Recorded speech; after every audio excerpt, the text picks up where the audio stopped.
Hi William, I've come over this way down south to meet my friend William Mcrea. A lot of you probably know him or heard of him. Just come to have a look at his kit fly and check his breeders are and everything, and I thought I'll do a little video. Some of you might enjoy it. So William, how long have you been in the pigeon game? Well, I started in 1962. I was 14 years old. I was living in Canoga Park in Woodland Hills, but quite close to Bill Pensum. So a lot of the boys I knew kept them at the time, and we had different breeds, but mainly it was rollers. And I then found out about this guy Pensum, so we used to go over there on our bike and go to see his rollers, and I soon realized that there were some very high quality birds there, and that he knew an awful lot, even though he had quite a fairly strong accent for somebody in California. He's from Harborne. But anyway, we became friends, and I used to help him out around the loft, and when he went down to buy pigeon corn, I used to help him. I was stronger then than I am now. I used to help him. So I got involved with rollers at a pretty early age, and I've kept rollers the entire time. How old were you then when you? I was 14 when I started. 14. Yeah. Right. Yeah, I yeah, that was when I kept it up, and we had a lot of boys that kept this breed of pigeon, and I'm the last one left. Right. So Sparks was an outstanding fancier and a great friend of mine, and he was one of the people I met at 14, and until about 18 months ago, he'd kept the rollers the entire time. Right. What's it called? So you basically kept the Penson strain? Yeah, they were Penson, but there was other stuff around, but there was some weird sort of rollers that you wouldn't recognize even as a roller around. Birds shaped like Modinas and things like that. Right. And so I wasn't going to keep that. I was interested in birds that I could fly after school that would roll very fast, and I thought, well, this is what I like. I just enjoy doing it. So right, bang on. So you've come over to UK now. You live in the UK now. Yeah. So how did you manage to get them over? Did you get them shipped over to here then? Combination. I had when I first came over in '75, and I was in London for about a year, but I had some pigeons sent over when I was ready for them. I'd been here about 6 months in the country, and then I had my friend Herb ship my birds over, and he sent some of he bred too. But then over the years, I've had a couple of shipments come over from Colorado, and I've also had a lot of good pigeons from the UK. I had pigeons from Ollie Harris, and then over the last, say, 25 years, I've added a few key pigeons from Bill O'Callahan, who I think is an outstanding fancier. I've tried other people too. Right. I mean, I don't. Everybody's up north now, so I'm down here in the southwest. I'm kind of marooned. Yeah, you're a bit of a drive away from us. I got lucky to get down here because you know what I mean. But no, that's brilliant. What's it called? So you're keeping. I keep Penson Harris. and They're Harris. straight Harris birds, which I've kept without any outcrosses at all since 1990. And then I've got a few birds from Bill O'Callahan way back there and from the late 80s and up to 1990. And then recently, I've got 2 or 3 pairs of birds which are their bills, but they've got a little Dave Mosley in it. It was another fine fancier, so it's a kind of mostly Harris with maybe a tiny bit of something else to get some color, and I'm having fun with those. They're good birds. No, that's bang on. That's it. I like a bit of colour in my loft as well. I don't want this all plain thing. But as long as they roll decent. Yeah, absolutely. And we're gonna watch your kit in a while as well. So what's it called? How much breeding pairs do you have? And I've got room for 16 pair. I'm breeding out of 14, and other people breed more pairs than that, but partly because I have been hit pretty hard by predators, and I'm not the only one. It's hard for me to get the numbers in the breeding loft up. Also, my standards are high, and unless they're high enough for me, I won't breed out of a pigeon. And if a bird is not a good producer, I'll test it out, and then it goes if he doesn't produce Right, it. right. It's as simple I as was that. going to get onto that. What's it called? So your stock loft, how long is it that you fly them before you say, yeah, I'm going to put that into my stock? Used to be about 2.5 years old, but with the predator problem, it isn't that. And with experience, I can usually tell once a pigeon's rolling, and I hate saying this in a way, but once they've been rolling, say 6 or 8 weeks, and they're not making any, they're not dangerous, they're sound, and they're fast, and the style is good. If I know the family they're from, and I know my family, I can put them away. But any bird I put away to stock is there on a temporary visa. I don't put a bird away in this as a lifetime sentence. All It right. all depends on how it produces. I'm only interested in producing ability. I'm not interested in how they roll once I put them in the stock loft. I certainly am interested in how they roll while they're flying. But they get the reward, so to speak, of being taken into the stock loft if they roll to my liking. If they don't produce birds like that, or if there's something wrong with, in my eyes, how they're producing, then they go back out the door again. Right, right, I've got right. I've got two in a kit now that used to be in the stock loft, and I put them back out. I'm Right, kind of right, glad right. I have. Right, right. But what's it called? What do you try the same pairs, or do you keep swapping them around like with different? If I get a pair, let's say, that produces a couple of birds good enough for stock, I'll remate it the next year, All right. or 2 years later, depending on how long it is before I pull the birds away for stock. And I've got one pair in there that I have had together for 4 years, and I've finally broken them up. But then it's the best pair I've ever had together. So, but I usually try to change every year or every other year, All right. and that's how I work it. And I'm used to try to breed very close, and I wouldn't let anything else in because I was like trying for the highest, the fastest birds I could possibly have, and I kept pulling it closer and closer and closer, trying to purify for the highest performance I thought it was possible for me to get. I mean, maybe there is no limit, but I try as hard as I can, and I kept them very close, and I wouldn't let anything else in. There's a G.H.T. Stobin, Breeding Better Pigeons, is a good book about this, but I wouldn't let anything else in. And I did purify for quality, and it has made a difference. But eventually, no matter what you're breeding to, something will need addressing. And in my own case, the fertility of my pigeons, my cocks sort of dry up by the time they're 7 or 8 years old, which is too young. And there's too much dead in shell with the hens. So I'm now in the family, but trying to deliberately outcross within this very close family. Right, right. And it's a hard thing to find the right kind of outcross. It's always keeps you on your toes. Oh yeah. No, that's good. So what's it called?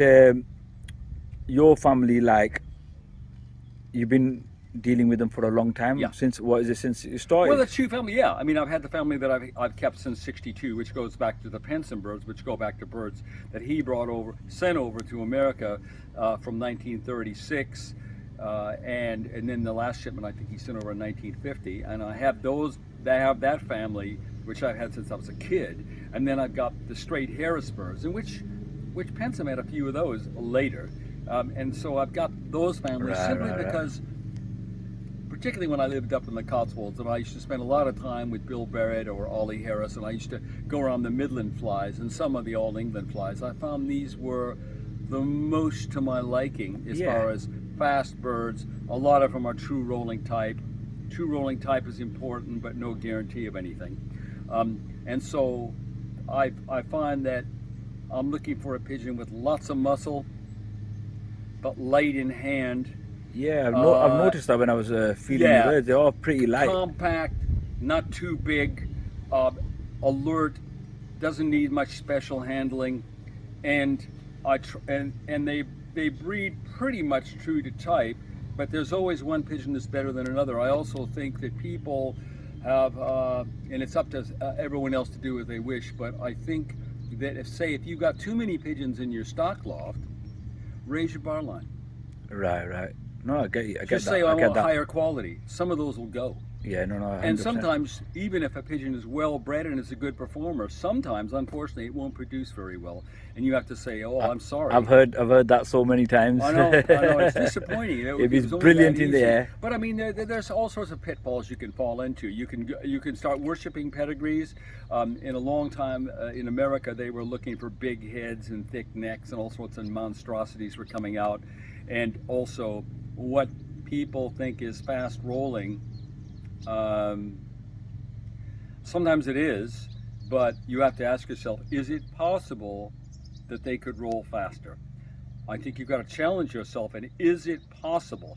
I will freely admit there's a kind of speed when, if you're comparing one and another, it might be quite difficult. Yeah. But you have to try, otherwise you don't know. There is some physical limit to what these pigeons could do, but I'm not sure I've seen it. Right, The right. fastest pigeon I ever saw was a pigeon named 5249. It was bred in 1972.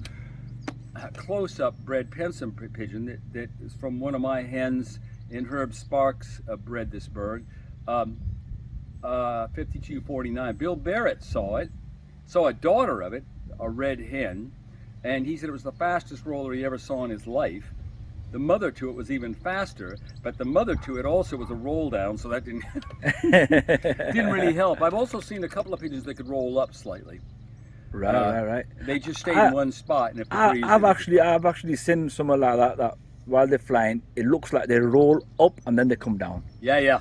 That looks it's very quite cool, smart. isn't It looks yeah, very smart. It's got to be the right bird in the right conditions. Yeah. There is a thing, but I mean, there's sometimes.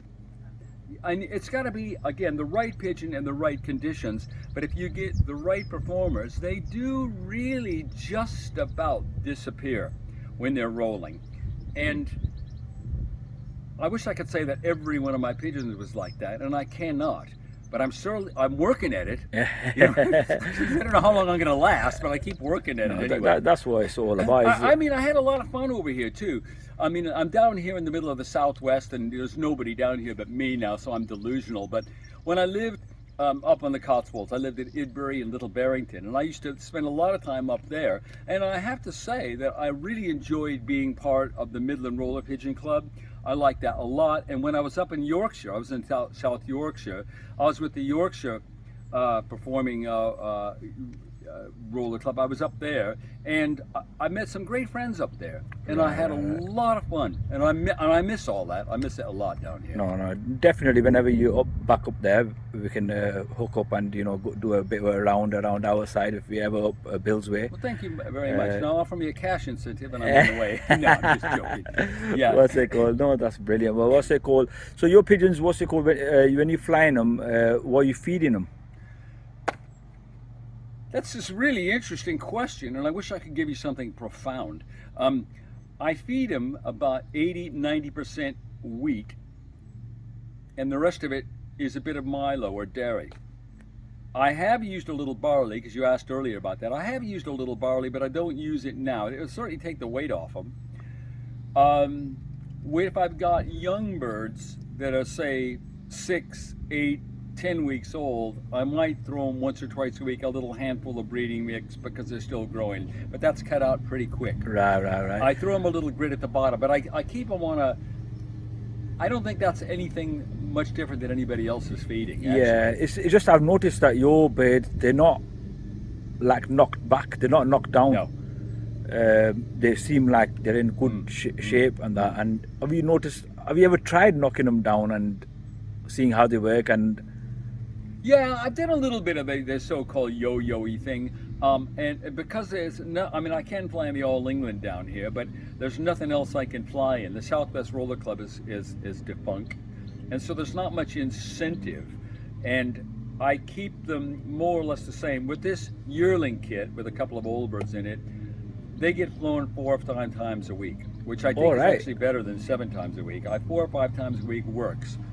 Youngsters, say under 8 months old, I can fly them once, twice, 3 times a day. Right. And that'd help. It just depends on what your predation is like as well. I mean, I've been lucky the last 8 months. It's been the best 8 months I've had ever since I lived in this country, which is a long time.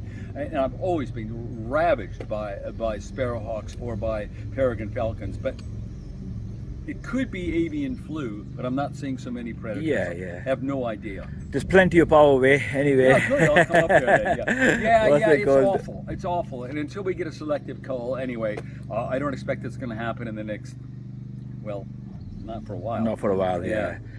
No, that's brilliant. So what's it called? I guess you probably like everyone else. You're breeding. You feed them breed and wean or I breeding do. mix. With the youngsters, I say it's mainly wheat, and you could cut it with something else if you want. But I don't think it makes a big difference. Myself, I don't think it does. And with the breeders, I just give them good corn. I mean and there are people that don't. But I feed them a good mix, which is. It's like a racing home or breeding mix, but without the beans. They will eat beans, but I can afford it now, so I'll feed them different types of peas and in safflower and maize and everything else, and they eat it. People say they won't eat maize; they eat it pretty good. In California, people fed a lot of maize. Interesting. Pensum used to feed breeding mix to his flyers. Right. We have it here as well. A lot of people, and I've tried it myself as well, feeding breed and wean mixed with I've been wheat. flying for this for about 20 years now, and it seems to be as good as anything else. It's basically, I think you could feed 80-90% wheat. I know Bill Callahan feeds nothing but wheat, and his birds seem fine with it.